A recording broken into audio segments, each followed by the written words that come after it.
क्या फेंगशुई के item, laughing Buddha, कछुआ, वो क्या फ्रॉग, बहुत सारी चीजें हैं। फेंगशुई चीन का सामान है, चीन की चीजें हैं, चीन का दर्शन है। लेकिन उन्हें मालूम था कि भारत में लोगों के पास अक्ल नहीं है, और सिर्फ उन्होंने इस आधार पर भारत में 600 करोड़ का मार्केट सिर्फ फेंगशुई का बना दिया। 600 करोड़ सालाना का मार्केट है साहब फेंगशुई का। चाइना की चीज इंडिया में बिक रही है, क्यों? उन्हें मालूम है यहां सारे पट्टी बांध के चलते हैं।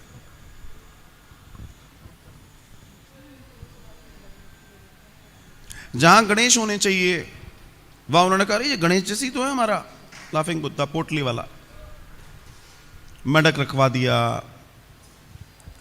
बैम्बू, जबकि बांस की जरूरत ही नहीं है।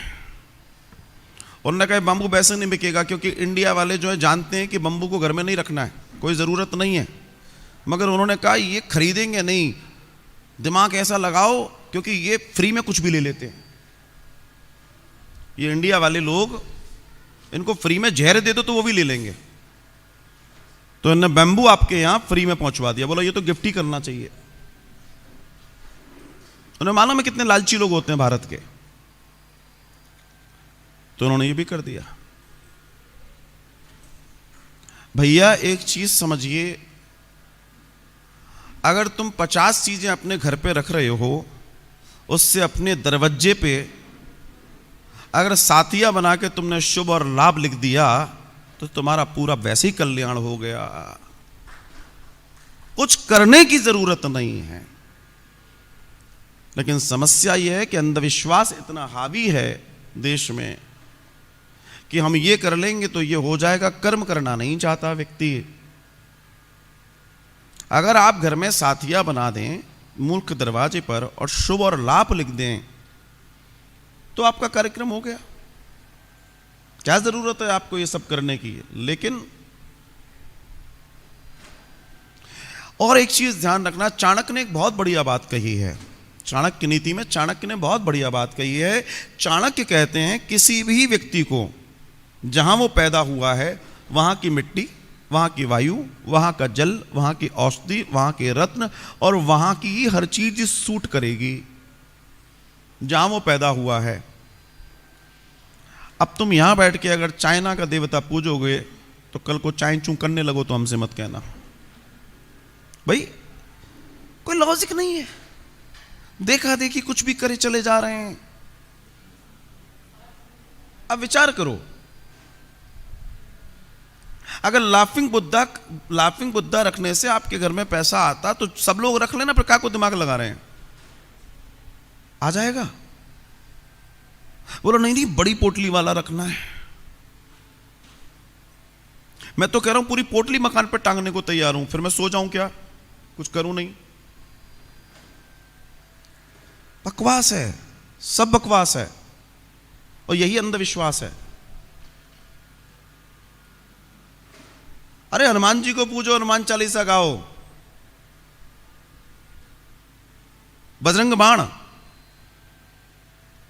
कुछ नहीं ठहरेगा आपके आसपास। हनुमान बाहुक, दुनिया के किसी भी संकट से गिर जाना, शाम को जब दोनों समय मिल रहे हो धूप जलाना, हनुमान बाहुक बोलना, अरे 10 दिन में तो चटाक पटाक हो जाएगी।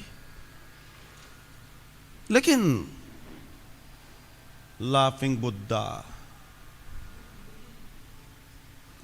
मेढक, तो किट्टी चलानी है आपने, दुबई से बोल रही हैं आप, मुझे मालूम है, मगर आपने बहुत अच्छा प्रश्न किया, बहुत सारे लोगों को फायदा होगा। टॉर्टॉइज, अब इसमें एक चीज आ गई, टॉर्टॉइज, कछुआ। आजकल लोगों की उंगलियों में कछुआ है, अंगुलियों में। अब किसी को हाथी बेचने की ओर पड़ गई तो वह हाथों में उंगलियों में हाथी भी लटकवा देगा। और किसी ने सोचा हाथी से भी बड़ा ले आओ तो वेल मछली की अंगूठी बना देगा, वो वेल मछली।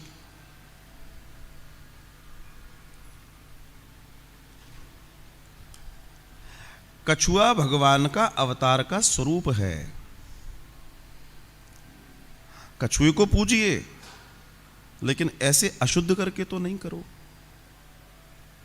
लेकिन प्रॉब्लम यह है कि धन आएगा, और कोई अगर पहना हो और हम जैसा व्यक्ति अगर उसको किसी दिन मजाक में हो तो उससे कहें जी ऐसे नहीं, इसका मुंह पीछे होना चाहिए, अच्छा अच्छा अच्छा अभी करते हैं, जैसे सुबह तक इसके अकाउंट में 1-2 करोड़ का बैलेंस बढ़ जाएगा।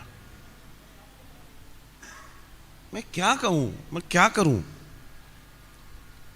कछुआ पहनना शुरू कर दिया, मछली पहनना शुरू कर दो, कल को कुत्ता बिल्ली कोई कह देगा वो पहनना शुरू कर देना।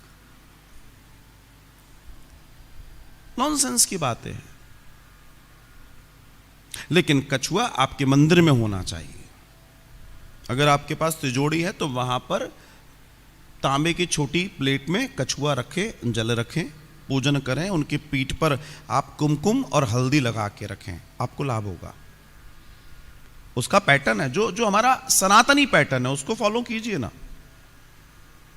वो फायदा करेगा। लेकिन कहीं से किसी का ले लेंगे तो हमको फायदा नहीं करेगा, उधार की चीजें ज्यादा काम नहीं। जय हो।